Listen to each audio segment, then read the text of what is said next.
specifically global warming, as it has caught the attention of citizens across the globe. Even though global warming can sometimes be hard to understand, we must consider the effects and what we as humans can do to stop it from happening, if it is, however, inevitable. But before we begin, we must ask, what is global warming? You know, that's a really good question, Tina. Human activities involving excessive amounts of greenhouse gases contribute to global warming in the atmosphere. We need to understand what greenhouse gases are. Greenhouse gases are the radiation that helps keep the earth warm. Fossil fuels is the main source. Activities such as driving cars, heating our homes, using electricity are all contributors to the excess use of greenhouse gases.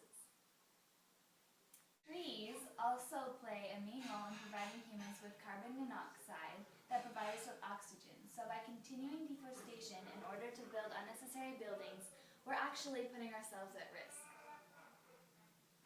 Over the course of 150 years in the industrial age, the concentration of air pollution has risen up to 151%, while carbon dioxide has only risen 31% during the same time period, which is huge. Now that we know more about greenhouse gases, we should consider the relationship between itself and global warming altogether. Yeah, so as humans, we never like to think that, we contribute to global warming, of course.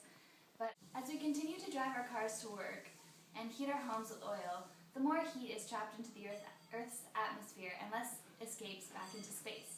As a consequence of this, seasons become longer. No one likes the long winter. More species become extinct, more floodings, and more severe storms occur around the globe. Now I'll take you outside to Heather Storm, where she'll be informing us about rising sea levels. Over to you, Heather. Sea levels worldwide are expected to rise between 7 and 23 inches by 2100, and will continue to rise for the next 1,000 years at least. By comparison, global sea levels rose 6 to 9 inches in the 20th century, so that the effects of global warming on sea levels are clearly accelerating. As this continues to happen, people who live near the coast will be forced to leave their homes, and some left with nothing. Increased levels of carbon dioxide in the atmosphere will change the pH balance of the seawater, making it slightly more acidic. Let's ask this local woman walking by the ocean right now. Ma'am, let me ask you something. Would you like to swim in that? No, I wouldn't actually. It looks pretty dirty actually. Even for your dog. Yeah, no, I wouldn't let him Safety. go in there. Yeah, exactly. Marine biologists predict that there will be a shift in acidity that could be a potential threat towards coral reefs, plankton, and small fish, which all play a fundamental role in the food chain. A slight increase in greenhouse gases might seem like it wouldn't have that much effect on the atmosphere. However, it could easily push average temperatures to extremes. For example, this caused a dramatic warm period between the two ice ages in the last 125,000 years. At that time, sea levels were 12 to 20 feet higher than they are today. Much of the water from that earlier period is now frozen in Greenland and Antarctica, but many of those ice fields are beginning to melt. Naturally, it is impossible for scientists to uncover an estimate of when global warming will cause the polar ice to melt, so we need to be prepared for drastic measures so we are ready to take action against global warming. Thank you. Back to you, Tina and Tracy. Wow, thanks a lot, Heather. That really opened my eyes. That really goes to show how it's affecting our planet that we live in. Crazy, yeah.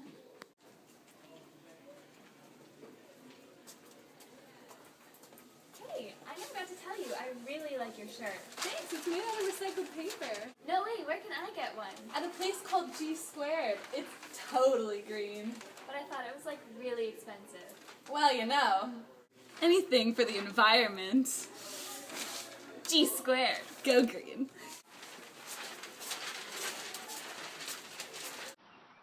And here we have Molly Schertzer, a local student at Woodruff High School. How do you get to school, Molly? My friend Leah drives me every day. Oh, nice. She seems pretty awesome. Yeah, she's pretty awesome. That's good. So you're at least carpooling then. When on the nicer days, do you like to walk to school or bike to school? How far would you say you live from the school?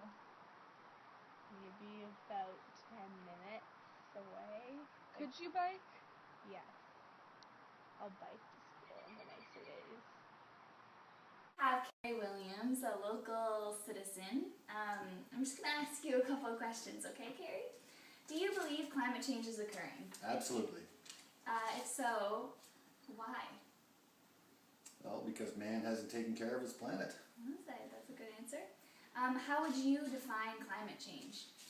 Global warming. And I do hate the heat. Yes, you do. When do you think global warming or climate change, when you think of it, what's the first word that comes to your mind?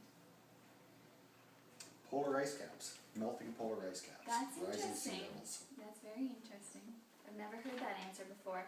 And last but not least, do you think the government's doing enough to slow down global warming? Yes and no. Yes, they're trying, but no, they can't, based on the realities of the financial situation of trying to do it too much too soon. Yeah, I agree. Well, thank you very much, Carrie. Oh, you're welcome. Thank you.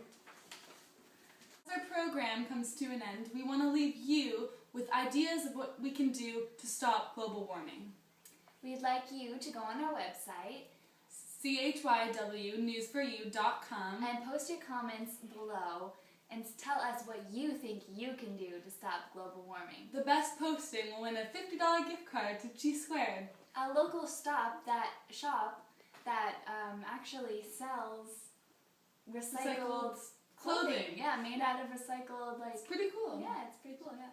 So anyways, you do that, and have a nice day. Thank you.